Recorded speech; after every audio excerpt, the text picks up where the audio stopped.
warahmatullahi wabarakatuh. Selamat pagi semuanya. Eh,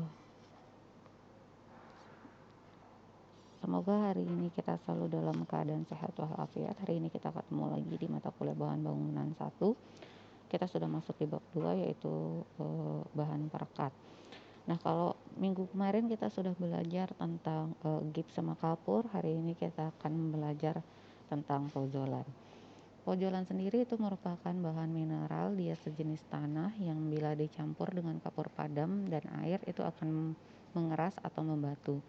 Dan jika dalam keadaan basah, dia nanti akan mengalami proses pengerasannya akan semakin meningkat sampai dia mencapai kesempurnaan. Bahan semacam ini atau pojolan itu sendiri itu sering disebut dengan tanah teras.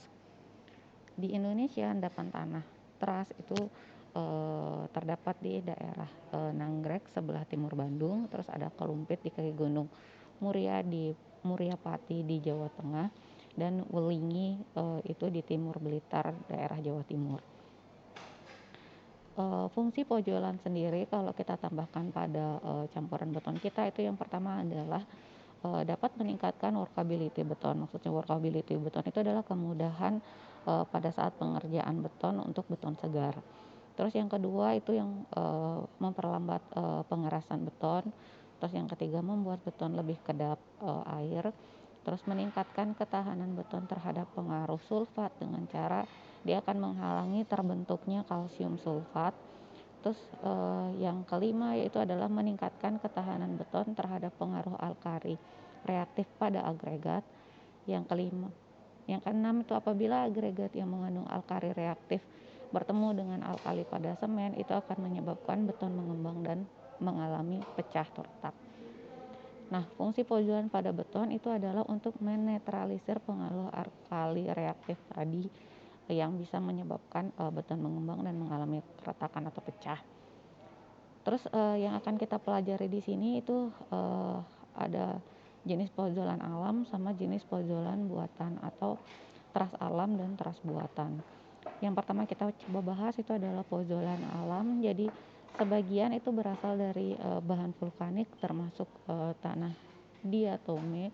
Dapat dibedakan dalam dua jenis. Itu yang pertama adalah dari bahan vulkanis atau tufa yang terjadi dari endapan abu gunung api atau lapukan batuan gunung api yang mengandung gelas. Nah, biasanya dia terjadi dari lapukan gelas alam atau obsidian seperti batu lempung, tanah diatome. Terus untuk pojolan alam itu biasanya terdiri dari yang pertama batu apung, obsidian, skoria, tuf, santorium, dan teras yang dihasilkan dari batuan vulkanik. Terus yang kedua itu teras yang mengandung silika halus armov yang tersebar dalam jumlah banyak dan dapat bereaksi dengan kapur jika kita campurkan dengan air. Kemudian nanti dia akan membentuk silika yang mempunyai sifat-sifat hidrolik. Nah, keberadaan pojolan di alam atau di Indonesia itu biasanya banyak dijumpai di daerah dekat pegunungan yang masih aktif. Bahan pojolan alam itu sendiri itu sudah lama dikenal di daerah Indonesia sebagai bahan bangunan yang biasanya akan kita campurkan dengan kapur padam. Hanya saja pengolahannya masih terbatas dan belum dimanfaatkan secara optimal. Pojolan alam itu mempunyai mutu, bentuk, serta warna yang berbeda-beda antara satu dengan yang lainnya.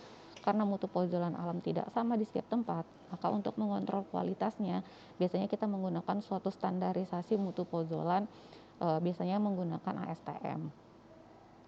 Nah, dalam ASTM C618 itu menjelaskan tentang jenis-jenis pojolan dan ada juga di SKSNI S15/1990-F itu untuk spesifikasi abu terbang atau fly ash sebagai bahan tambahan untuk campuran beton. Nah, di sana itu disebutkan bahwa terdapat 3 jenis abu terbang atau fly ash. Yang pertama adalah abu terbang kelas F, itu merupakan abu terbang atau fly ash yang dihasilkan dari pembakaran batu bara jenis antrasit pada suhu sekitar 1560 derajat Celcius. Yang kedua itu adalah abu terbang kelas N, ialah hasil dari kalsinasi dari pojolan alam, misalnya adalah diatom, shale, tuf, dan batu apuk.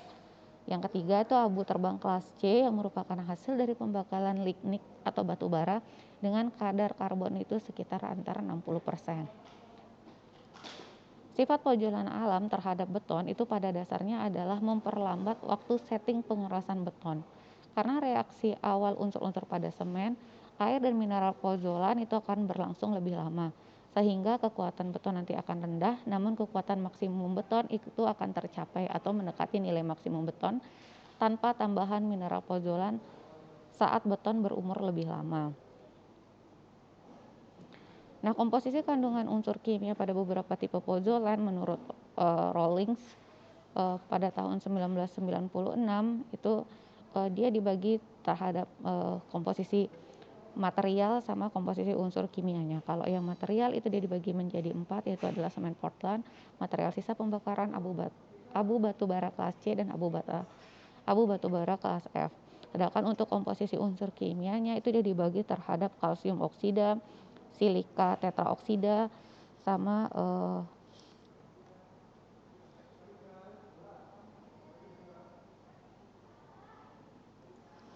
dan aluminium oksida. Jadi nanti nilai-nilainya bisa dicek pada tabel berikut. Selanjutnya contoh pozolan alam itu yang pertama adalah berasal dari erupsi gunung berapi, dan berikut adalah contoh-contoh atau gambar dari jenis pozolan alam sendiri yang di gambar kedua yang ini dan yang ini.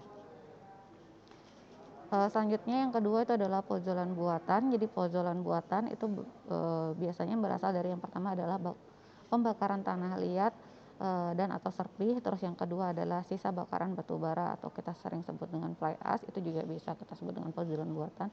Terus ada juga terak tanur tinggi. Nah, yang pertama yang kita coba bahas adalah bakaran tanah liat atau serpih. Adalah tanah liat yang dibakar sampai dengan suhu 800 sampai dengan 900 derajat Celcius, kemudian kita giling halus. Karena kalau misalnya dia butirannya terlalu kasar, maka nanti sifat reaktifnya juga akan semakin rendah. Jadi semakin halus gilingannya, maka sifat reaktifnya akan semakin tinggi. Terus di Indonesia bahan ini juga sering kita sebut dengan semen merah, biasanya dipakai untuk bahan perekat pasangan tembok atau plester. Biasanya komposisi yang biasa digunakan itu adalah perbandingan 1 kapur padam berbanding 1 semen merah dan berbanding 3 pasir. Terus selain bakaran tanah liat, semen merah juga dapat dibuat dengan cara menggiling halus pecahan bata atau genteng keramik. Terus yang kedua itu adalah sisa bakaran batu bara atau sering kita sebut dengan fly ash. Itu adalah pozolan dari jenis sisa lelehan terak atau sisa hasil bakaran batu bara nanti yang mengandung gelas atau silika atau aluminium silika yang amorf. Nah, abu terbang atau fly ash itu berasal dari hasil bakaran bahan bakar yang akan menjadi abu yang sangat halus. Biasanya angka kehalusan butirannya itu bisa mencapai 2000 sampai dengan 5000 cm persegi per gram, dan akan mengeras jika kita campurkan dengan kapur padam.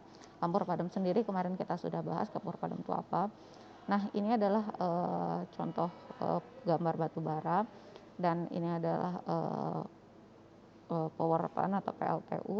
Nah, nanti dari batu bara terus mengalami suatu proses di power plant, itu dia akan menghasilkan dua.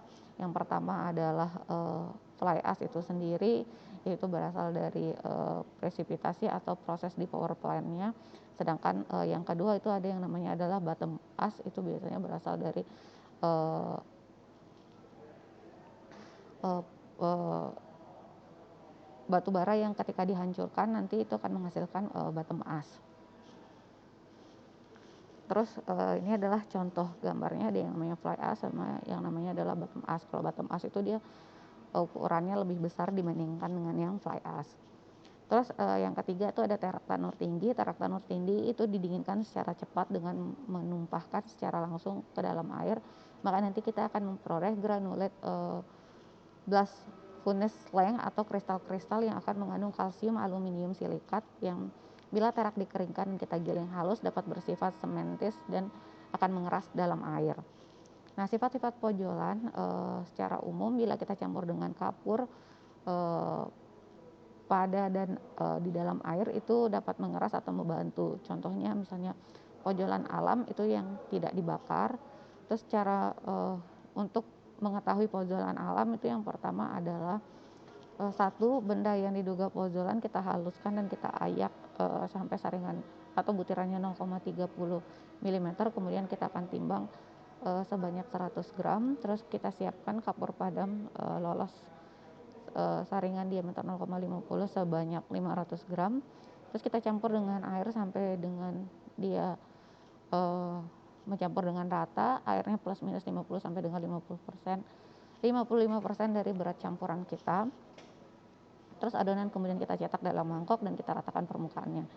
Nah, kita rendam mangkok berisi benda uji dalam air pada suhu ruang plus minus 23 derajat Celcius selama 24 jam. Ini cara untuk menunggu pozolan alam dengan cara tidak dibakar. Terus yang keenam itu uji setiap 24 jam dengan menggunakan jarum Vikan dengan diameter 1 mm dengan beban kita sebesar 800 gram. Nah, hasil pengujian nanti jika kita tusuk dengan jarum Vikan selama 3 hari tidak tembus sedalam 2 mm, maka bahan yang diduga pozolan itu adalah bisa kita golongkan sebagai pozolan.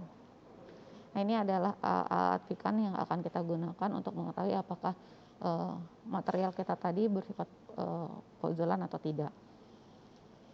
Terus sifat pozolan karena pembakaran. Kalau yang tadi tanpa pembakaran, kalau yang ini adalah karena pembakaran. Jadi pozolan alam kalau kita bakar itu adalah suhu pembakarannya harus kurang dari 500 derajat Celcius, maka sifat aktifnya itu akan menurun. Terus kalau misalnya suhunya antara 500 sampai dengan 700 derajat Celcius, maka nanti sifat aktif dari pozolan tersebut akan meningkat. Kalau misalnya dia di atas 700 derajat Celcius, maka nanti sifat aktifan dari pozolan kita itu juga akan menurun lagi. Jadi suhunya itu harus di antara 500 sampai dengan 700 kalau kita mau mendapatkan sifat pozolan yang maksimal. Nah, secara umum, nah ini adalah pemakaian pozolan itu secara umum itu biasanya dapat dipergunakan untuk adukan perekat atau plesteran atau adukan beton. Nah, kalau untuk adukan perekat atau plesteran, berikut adalah tabel perbandingannya. Jadi adik-adik tinggal lihat kalau misalnya dia adukan perekat untuk misalnya pondasi konstruksi berat, pondasi rumah biasa, rumah sederhana itu sesuai dengan fungsinya atau tujuannya. Kalau plesteran itu bisa dilihat di sini dinding lama dan dinding baru. Kalau dinding baru bagaimana? Kalau truss ram untuk dinding truss ram seperti apa, untuk lantai juga seperti apa. Nah, jadi perbandingan di sini nanti adik-adik bisa lihat. Kalau misalnya dia seperti ini. Kalau misalnya dia untuk plesteran truss ram, jadi perbandingannya adalah 1 semen, terus di sini nanti perbandingannya adalah sama 2 pasir, maka kita tidak bisa menggunakan truss, semen merah, dan kapur padam. Yang SB adalah semen pozolan, truss, semen merah, kapur padam, sama pasir. Nah, selanjutnya itu adalah pemakaian pozolan yang kedua, itu untuk adukan beton. Kalau pozolan dalam pemakaiannya untuk pembetonan itu bisa kita lakukan dalam 2 cara. Yang pertama itu adalah kita campurkan ketika dalam proses pembuatan semen Portland atau PC. Yang kedua kita lakukan sewaktu kita akan membuat adukan beton. Nah, keuntungan menggunakan pozolan itu sendiri, yang pertama akan menambah workability atau sifat kemampuan untuk dikerjakan lebih mudah pada saat kita membuat campuran beton, karena pozolan mempunyai butiran yang sangat halus. Terus suhu hidrasinya juga lebih rendah, dan beton akan menjadi rapat atau kedap air dan tahan terhadap gangguan sulfat. Nah, di sini yang coba kita bahas adalah beton menjadi rapat atau kedap air dan tahan terhadap gangguan sulfat. Yang pertama adalah rapat airnya itu sendiri. Jadi semen Portland dalam beton itu dia akan mengandung trikalsium silikat atau C3S. Bila dengan air itu dia akan melepaskan kapur atau CaO. Nah, reaksi kimia yang akan terbentuk adalah seperti ini. Dia akan menghasilkan adalah kapur padam atau CaOH2, dan kapur padam melalui pipa kapiler dalam beton secara perlahan-lahan akan keluar. Nah, bila beton diberikan pozolan, maka kapur akan bertemu dengan silika amorf dan akan membentuk kalsium silika hidrat. Nah, reaksinya akan kimianya akan seperti ini. Kalsium silikat hidrat itu dapat menyumbat pipa kapiler dan akan menjadikan beton rapat air. Terus yang kedua itu adalah taham sulfat. Jadi maksud sebelum kita masuk ke tahan sulfat, maksudnya di sini ada kalsium silikat hidrat itu akan menyebabkan pipa kapiler. Jadi kalau adik-adik dulu pernah belajar sifat kapilaritas, maka nanti akibat daripada terbentuknya kalsium silika hidrat, maka sifat kapilaritas pada beton itu kan semakin uh, menurun, akan menjadikan beton jadi kedap oleh air. Nah, yang kedua itu adalah tahan terhadap sulfat. Adanya garam sulfat itu beton akan rusak karena terbentuk garam kalsium sulfat hidrat dengan volume beton akan menjadi membesar. Nah, lama-kelamaan beton akan terkikis, rusak, dan akan mengalami kehancuran. Reaksi kimianya adalah sebagai berikut. Nanti dia akan beton mengalami pengembangan dengan penambahan pozolan atau silika dioksida amorf, maka nanti kapur yang terbebaskan sebelum ketemu dengan sulfat itu nanti akan bertemu terlebih dahulu dengan silika dioksida dan akan membentuk kalsium silika hidrat atau rumus kimianya adalah sebagai berikut nih. Rumus kimia yang cukup panjang, jadi kita mungkin skip aja untuk rumus kimianya. Nah, yang ketiga itu adalah beton akan menjadi tahan terhadap reaksi antara agregat dengan alkali semen. Kemungkinan adanya silika amorf atau opal atau charge alam bila beton semennya mengandung alkali atau sodium oksida dan potasium oksida yang tinggi, itu dapat menyebabkan reaksi beton dan volume beton akan membesar. Akan tetapi dengan penambahan pozolan, maka serbuk pozolan akan lebih dahulu menangkap bahan alkali semen. Nah, ini adalah standar pozolan yang biasanya kita pakai. Jadi misalnya kalau misalnya kita mau untuk kadar air bebasnya itu satuannya adalah persen berat kering. Jadi kalau misalnya dia tingkat 1 itu nilainya sekitar 6, kalau tingkat 2 adalah 6 sampai dengan 8, dan tingkat 3 adalah 8 sampai 10. Kalau misalnya dia kehalusan, berarti ini nilai standar untuk pozolannya sampai dengan kita mendapatkan kuat tekan dan kuat tarik dari material kita ketika kita campurkan dengan pozolan. Nah, mungkin untuk materi pozolan sampai sekian. Jika ada salah, saya mohon maaf. Kita lanjutkan ke materi yang berikutnya. Assalamualaikum warahmatullahi wabarakatuh.